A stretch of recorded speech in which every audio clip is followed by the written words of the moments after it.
It is, well, it's about 20 past 9 here in Great Britain.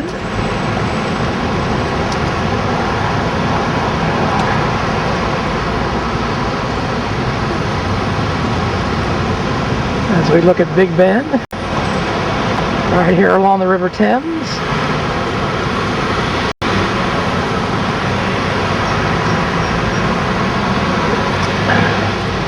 Landed at about 20 minutes past 6 this morning.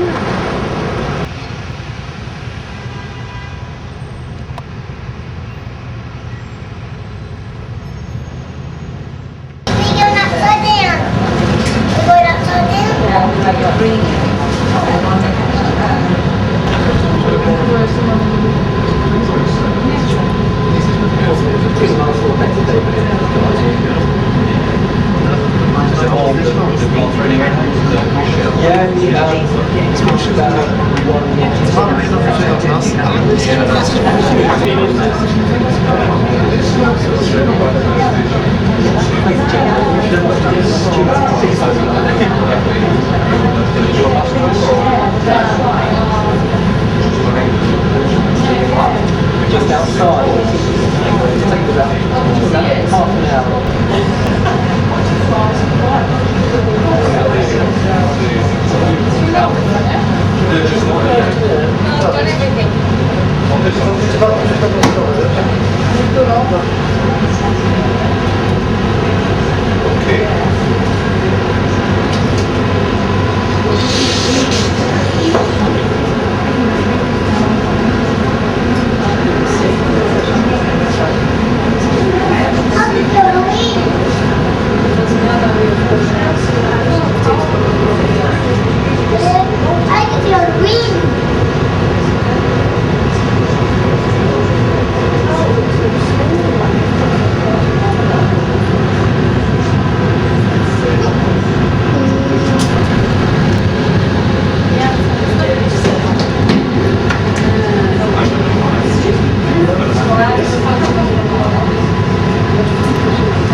London Eye cruise experience. The boat you're travelling on today, it's called the Bonito, the Silver Bonito. That's owned and operated by Silver Fleetwood Cruises. My name's Bruce, I'm going to be doing your commentary for this afternoon's cruise.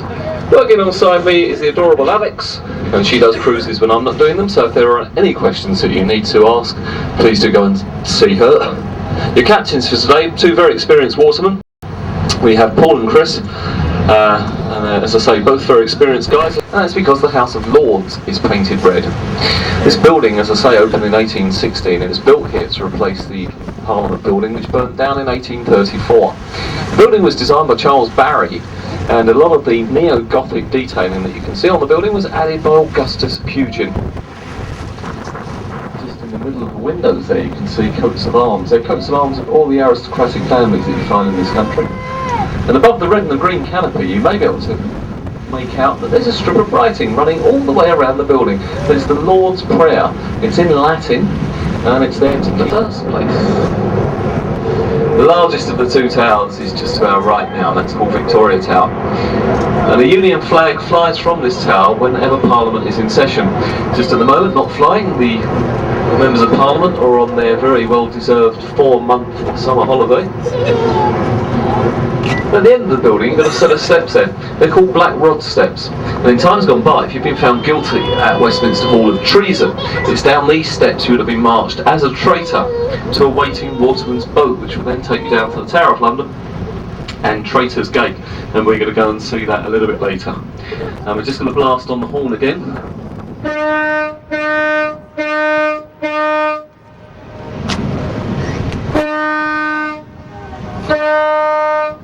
That's 4 short and 2 long, telling the rest of the river traffic that we're turning to our port side, the left-hand side.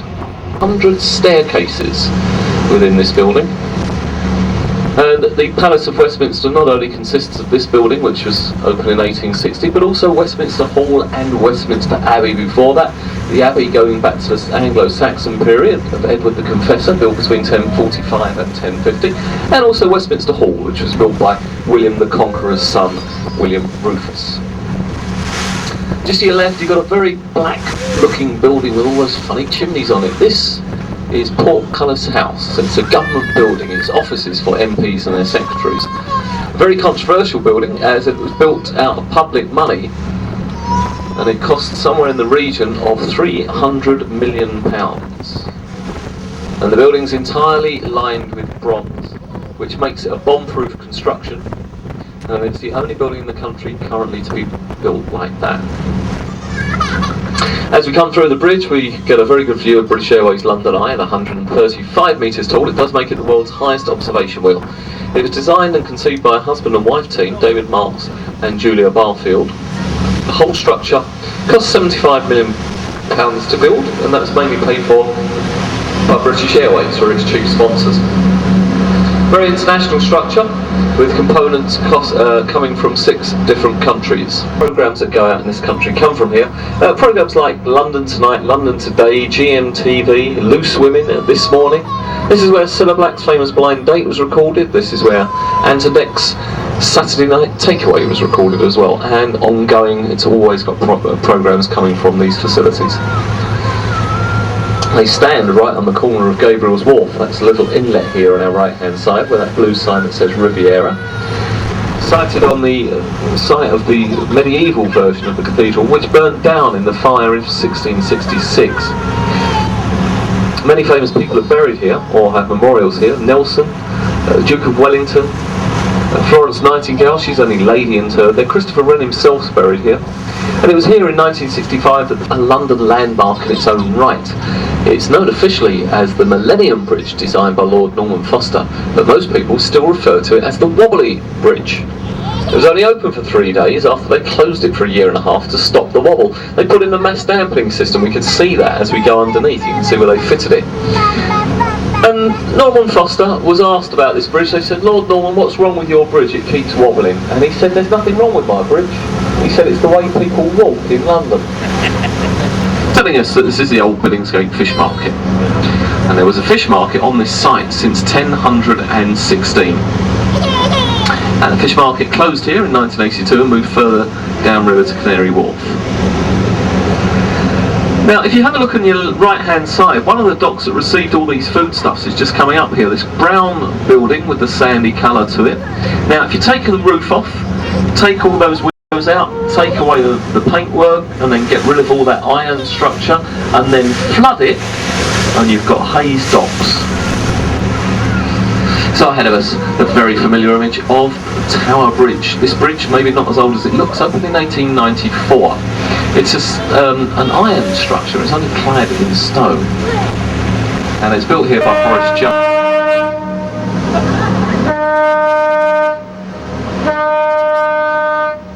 As we're just about to turn around, have a look at this ship next to us, the boat next to us, the Silver Sturgeon. That's the sister of this. That's the big brother of the ship that we're on today. It's all owned by the same company. Just to our right-hand side, you've got Butler's Wharf. This is some of the most expensive warehouse accommodation in London now.